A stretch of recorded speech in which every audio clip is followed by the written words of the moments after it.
अस्सलाम वालेकुम friends, welcome back to Binte Saeed kitchen and life.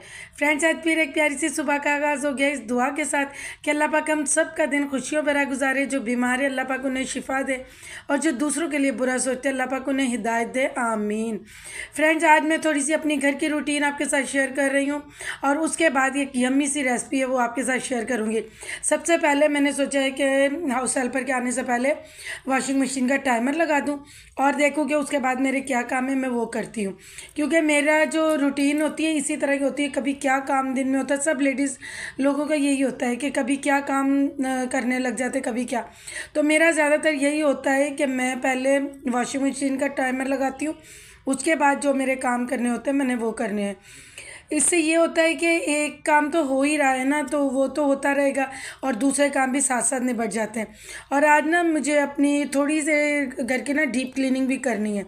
अब ये देखिए माशाल्लाह, अब ये मशीन स्टार्ट हो गई, अब ये खुद ही धुलते रहेंगे कपड़े और मैं इसके बाद अपने काम कर लूँगी। और मुझे कमेंट आया था, देखो मैंने कई बार आपको बताया है कि मैं ये जो फ़ैन साफ़ करती हूँ ना, ये इसी तरह पहले सूखे कपड़े से हमने इस तरह साफ़ करना है। ये देखिए, ये इजीली हर स्टोर से ये जो फर वाले डस्टिंग वाले कपड़े होते हैं ना वो मिल जाते हैं। तो ये बस बीच में ही मेरी बहुत ही प्यारी दोस्त भी और सिस्टर भी हैं, उसका फ़ोन आ गया था, उससे भी बात कर रही थी और उसके बाद मेरी आपी का फ़ोन आ गया था, फिर उनसे भी मैंने बात की। तो और साथ साथ मैं अपना काम भी कर रही थी। मैं बता रही थी, तो आपने पहले उसके साथ इसको फर वाले कपड़े से, अगर किसी के पास फर वाला कपड़ा नहीं है तो आप कोई भी सिंपल सूती कपड़ा ले लें, उससे अच्छे से साफ़ कर लें। साफ़ करने के बाद मैंने हमेशा आपको बताया बेकिंग सोडा ले लें थोड़ा सा, और उसके बाद आप ले लें थोड़ा सा सिरका। उस पानी में डिप करके अच्छे से टॉवल को निचोड़ लें और फिर अच्छे से इसको सारे परों को अच्छे से साफ़ कर लें। इससे ये होता है कि बेकिंग सोडा और सिरके से के बाद में ज़्यादा चिकनाई जो होती है ना, या बुर वाली जो डस्ट होती है, मट्टी होती है, ये जल्दी नहीं फिर आती है, काफ़ी टाइम फिर निकल जाता है। आज बस ऐसे ही बैठी हुई थी, मैंने कहा कि करने तो है फ़ैन साहब, साथ साथ थोड़ी डीप डस्टिंग भी कर लूँ और फिर उसके बाद देखती हूँ क्या करना है। तो इसीलिए फिर मैंने सारे रूम्स की अच्छे से डस्टिंग की। कुछ मैंने शूट किया, कुछ मैं नहीं कर सकी, लेकिन पूरे घर की मैंने डीपली डस्टिंग भी की। बस यही होता है, कुछ चीज़ें होती हैं जो हम बहुत खुशियों में करते हैं, कुछ चीज़ें होती हैं जो दिल उदास होते हैं तो उसमें करनी होती है। आपको पता है कि ये 1 डेढ़ महीने के अंदर अंदर हमारे साथ दो, एक तो हमारी बहुत ही प्यारी आपी और फिर उसके बाद हमारी मुमानी का हुआ, तो बस वो दिल थोड़ा उदास है। बाकी महीना बरकतों वाला है, अल्लाह पाक ने हर तरह से इस महीने की बरकतें रखी हैं, फिर इनका इनाम ईद रखा है। बस अल्लाह ताला हमारे दिलों को सब्र दे और हमारी आपी को जन्नतुल फिरदौस में, हमारी ममानी जान को भी जन्नतुल फिरदौस में आला मकाम अता फरमाए, आमीन। बस आप लोग हमेशा की तरह मेरी आपी के बच्चों को अपनी दुआओं और ब्लेसिंग में हमेशा याद रखा करें, क्योंकि उनको इस टाइम आपकी दुआओं की बहुत ज़रूरत है। हमें नहीं पता कि अल्लाह पाक को कौन सा बंदा या कोई बंदी या बच्चा कौन सा पसंद है जिसकी दुआ मेरे रब को ज़्यादा अच्छी लगी और वो कबूल कर ले। बस ये देखें, इसी तरह मैं ये वाला भी फ़ैन साफ़ कर रही हूँ। और आपने कहीं पर भी डस्टिंग करनी है ना, यही है कि बेकिंग सोडा और थोड़ा सा सिरका। और उसके बाद में ये जो मेरी बहनें हैं घर को डेकोर करती हैं, तो जो डेकोर आइटम लेती है ना, हमेशा ये देख के लिया करें जो वॉशेबल हो। अब ये 4 साल हो गए हैं माशाल्लाह, देखे मेरे ये कितने अच्छे हैं। ये मैंने जब डेकोरेशन के लिए चीज़ें ली थी ना, तो मैंने देखकर इसीलिए ली थी कि जो वॉशेबल हो, तो इनको धोने से ये देखे कितने न्यू और अच्छे ये लगने लग जाते हैं। तो बस ये इसीलिए मैंने ये लिया। और उसके बाद ये मेरे कमरे की आ गई। पहले भी मैंने एक दिन ऐसे ही बैठी हुई थी तो मैंने डस्टिंग की थी, लेकिन आज फिर मैंने कहा मैं डीपली डस्टिंग कर रही हूँ तो इन सब चीज़ों को भी हटा कर मैं करूँ। मैं आप लोगों को पता है कि मैंने आप कई बार बताया भी है कि मैं मेकअप बिल्कुल नहीं करती हूँ, लेकिन आपको मेरे ड्रेसिंग पे हर चीज़ नज़र आएगी, क्योंकि मुझे बहुत शौक है कि मेरे ड्रेसिंग पे अच्छे से अच्छी चीज़ पड़ी हो। और ख़ासकर परफ्यूम यूज़ करती हूँ, लेकिन मेकअप नहीं यूज़ करती, बहुत कम बहुत कम। तो बस ये इसीलिए फिर इन चीज़ों को हटा के साफ़ सफाई करें। इससे ना जो बिल्कुल प्योर लकड़ी का फर्नीचर है ना वो आप ना करें। बाकी ये जो जिस पे आप ये देखिए, इस पे फार्मिका लगा हुआ है, तो इस पे मैं पहले ये डस्टिंग कर रही हूँ सूखे कपड़े से, फिर उसके बाद मैं वही सिरके वाला कपड़ा लगा रही हूँ। मेरी कई बहनों ने पूछा है कि आप ये जो आप हैंडल वाला डस्टर है, ये आपने कहाँ से लिया? तो ये मैंने इम्तियाज़ सुपर स्टोर से लिया है। और उसके बाद ये ना काफ़ी टाइम से ना 4-5 महीनों से ना हमारा टेरेस के दरवाजे की ना रीलिंग ख़राब हो गई थी, जो नीचे व्हील डले होते हैं ना वो ख़राब हो गए थे। तो आज मेरा बेटा उनको भी लेकर आ गया था, तो आज मैंने वो भी सेट करवा लिया, क्योंकि ना फिर मट्टी वगैरह इस तरह ज़्यादा आती थी, वो बंद नहीं हो रहा था। और उसके बाद ये हाउस हेल्पर आंटी भी आ गई हैं, जो वो अपना काम करिए, साथ साथ हम लोग भी लग जाते हैं। जो मेरी पहले हाउस हेल्पर है ना, उनको बिल्कुल भी नहीं बताना पड़ता कि आंटी हैं तो अच्छी, लेकिन इनको रोज़ाना हर चीज़ बतानी पड़ती है और उनके साथ लगना पड़ता है।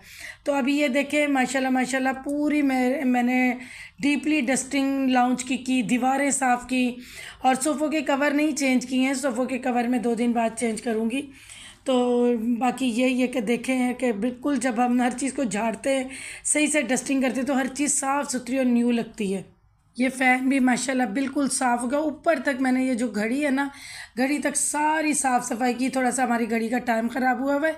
और उसके बाद ये बेटे का रूम है, इसकी भी फुल हमने डस्टिंग की, उसने ख़ुद ज़्यादा की। और उसने अपने एसी की भी सर्विस, जितनी होम सर्विस घर में हो सकती है वो उसने सारी आज की थी, वो भी साथ ही लगा हुआ था। और पूरा डीपली उसने अपने कमरे की डस्टिंग की, मैंने कुछ भी नहीं किया, उसने खुद ही की थी। ये माशाल्लाह देखे कितना नीट एंड क्लीन हो गया।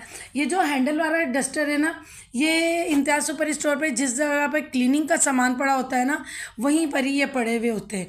तो आप देख के ले लिया, आप यकीन करें, इससे इतनी प्यारी दीवारें, जहाँ आपका हाथ नहीं पहुंचता, अच्छे से डीपली डस्टिंग हो जाती है। अब ये देखें, ये वाला रेक भी उसने पूरा इतना अच्छे से साफ़ किया है। और उसके बाद ये देखें, और बाकी जो रूम थे इस तरह मिल मिला के सारी, इस रूम की भी सारी डस्टिंग हमने कर दी थी। अब ये मेरा बेडरूम देखें, इसकी भी फुल डस्टिंग हो गई, सफाई भी हो गई, झाड़ू पोछा भी हो गया। और उसके बाद देखें कि ये बस यही है कि बेडशीटें जो है ना वो मैं 2 दिन बाद चेंज करूँगी, अभी नहीं मैं कर रही हूँ। अभी मैंने इस डीपली डस्टिंग कर दी है, बस यही होता है। और बाकी ये कि फ़र्श देखे, ये मैंने आज वो जो मैं आपको बताती हूँ ना ब्लीच डाल के पोछा, वही मैंने लगाया था। और अब आ जाती है बहुत ही ख़ास डिश है, बहुत ही यमी है और बहुत अच्छी लगती है। आज मेरे बच्चों के कहने पे मैं वो बना रही हूँ। हम कई बार कोयटा की तरफ गए ना, तो हमने ये डिश, वहाँ की बहुत ही फेमस डिश है शोरबा, और ये रोटी इसमें करके, मेरी शॉर्ट वीडियोस में आप देखिएगा, आपको ये वीडियो मिल जाएगी जो फुल रेसिपी है। आज भी मैं फुल रेसिपी दूंगी, लेकिन उसमें भी रेसिपी है, तो वो बहुत इजी भी है और अच्छी भी है। तो ये देखें, मैं शुरू कर रही हूँ। आपने 4 मीडियम साइज़ के आलू लेने, 4 ले लें। अगर आपके बच्चे ज़्यादा खाते हैं तो आप ज़्यादा भी आलू ले सकते हैं। मैंने 4 आलू लिए मीडियम साइज़ के, इनको मैं कटर की मदद से छील लूँगी। कई लोग तो छीलते नहीं हैं, तो बस ठीक है, अगर आप लोगों ने नहीं छीलना तो आप वैसे अच्छे से धो लें, लेकिन मैं छील के यूज़ करती हूँ। 4 आलू हमने जो है इसके लेकर, छीलने के बाद इसके हमने लंबाई में पीसीस करने हैं। और हमें 1 प्याज चाहिए मीडियम साइज़ का, और 1 ही हमें टमाटर चाहिए। ज़्यादा टमाटर और ये प्याज की ज़रूरत ही नहीं, क्योंकि हमें इसका यखनी वाला बारीक शोरबा करना है और उसी में ही टेस्ट है। अक्सर मेरी वो जो जब मैंने शॉर्ट वीडियो डाली थी ना, बहुत मेरे प्यार करने वालों ने बनाई थी और सब ने बताया था कि आप ही बहुत मज़े की बनी, और ये सर्दियों में तो और भी मज़े की लगती है। तो उसके बाद ये कि आप इसी तरह कर लें। और टमाटर का मैं हमेशा छिलका उतार देती हूँ। और ये देखें, ये 4 आलू लिए। अब आपने जो नॉर्मल साइज़ में है ना, उसके तो यूँ ही सिंपल सिंपल 4 टुकड़े करें। अब ये आलू बड़ा था, मैंने ऊपर से कैप की तरह उतार दिया, और फिर उसके बाद मैंने वही 4 टुकड़े किए। ये होटल्स में भी आप जाएंगे ना, तो यूँ लंबाई में ही वो आलू कट होते हैं ना, तो अच्छे लगते हैं ये। तो इसी तरह ये मैंने चारों आलूओं को कर लिया है। तो इसी तरह आप भी कर लें। अगर छोटे आलू है तो बस फिर आप 2-2 पीस कीजिएगा, ज़्यादा नहीं। और इनको फिर हमने एक पैन में डालना है, किसी भी आप बर्तन में ले लें, और उसमें आपने पानी डालना है जिसमें ये सारे आलू डिप हो जाएं। और आपने ½ टी स्पून हल्दी की डालनी है, और थोड़ा सा नमक। तो ये दोनों डाल के आपने बॉयल होने के लिए रख देने। बॉयल आपने इतने करने कि आलू गल जाएं, बिल्कुल ही नरम गले हुए ना हो, लेकिन आप जब उन्हें चूल्हा बंद करें तो इस तरह हो कि गले हुए हों और टूटे भी ना, मतलब नॉर्मल गले हुए हों। और उसके बाद 1 प्याज है, उसको बारीक बारीक आप चॉप कर लें, जैसे आमलेट के लिए हम करते हैं। इसी तरह ही आपने टमाटर को भी करना है।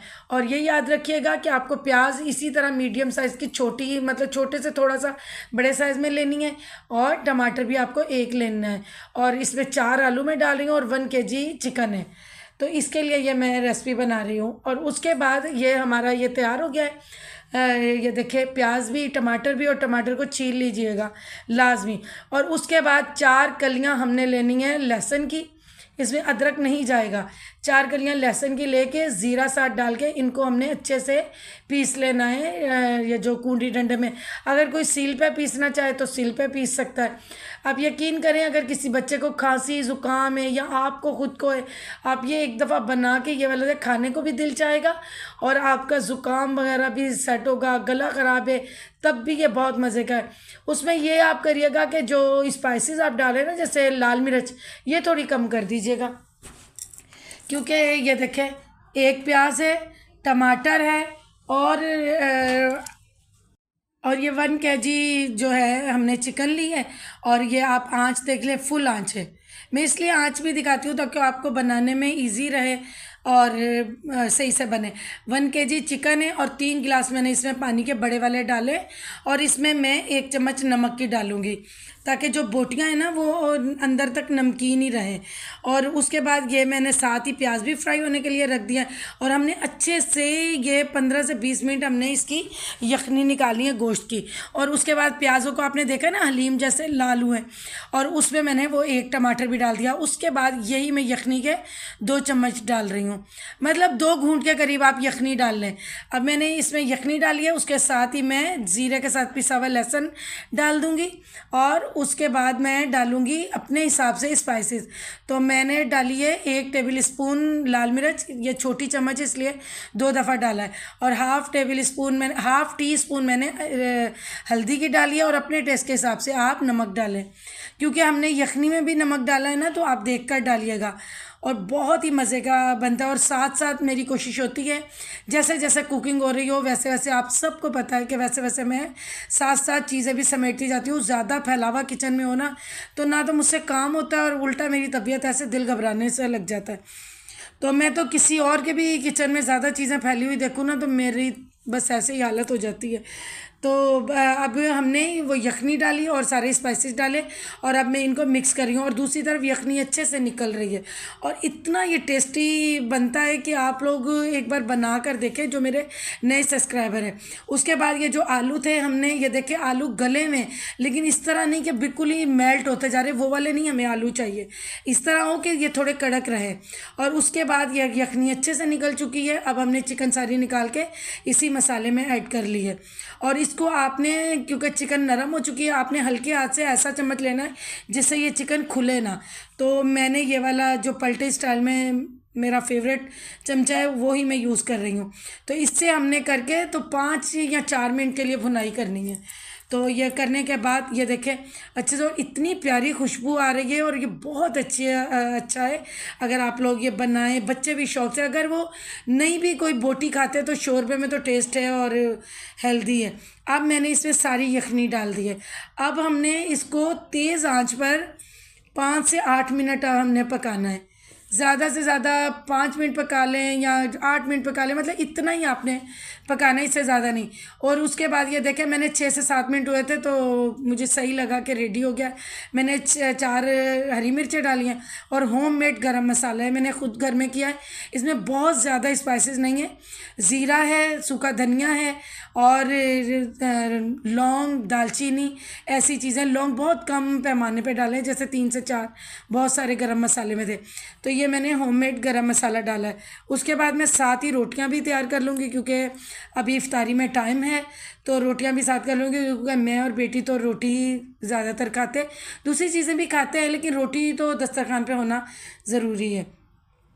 बस इसी तरह साथ साथ काम कर लेती हूँ, आपसे बातें कर रही हूँ, काम भी निबटता जा रहा है और अच्छे से हमारी इफ्तारी भी रेडी हो रही है। कुछ चीज़ें ऐसी हैं जो फिर मैं बाद में रेडी कर लेती हूँ, जो रोज़मर्रा की हैं, पकोड़े हो गए, पापड़ हो गए, रोल वगैरह, ऐसी चीज़ें फिर मैं कर लेती हूँ साथ साथ ना रेडी। ये देखें माशाल्लाह कितनी प्यारी चपाती बनी है। इसी तरह आपने बना लेनी है। तो मैं 4 बनाई, कभी मैं 3 बनाती हूँ, कभी 4 बना लेती हूँ। अब बस हस्बैंड भी ऑफिस से आ गए हैं और जो सामान वो पूछते हैं, फिर जो नई चीज़ें ऐसे होती हैं वो फिर मैं मंगवा लेती हूँ। तो उसके बाद ये हमारे घर सीज़न का पहला तरबूज आया है। ये देखें माशाल्लाह कितना रेड है, और मैंने इफ्तारी के बाद खाया भी था और इतना मज़े का था। अब ये देखिए ये वाली डिश रेडी हो गई है। मैंने रोटी चूर के इसमें डाली और ऊपर से हमने शोरबा और बोटी डाली। शोरबा थोड़ा ज़्यादा करके डलेगा, और आपका टेस्ट हो तो आप ऊपर काली मिर्च भी डालें। रमज़ान है ना, इसलिए मैंने नहीं डाली। तो ये थी आज की डिश, और बहुत सारा प्यार और दुआएं आप सब के लिए। अल्लाह हाफिज़।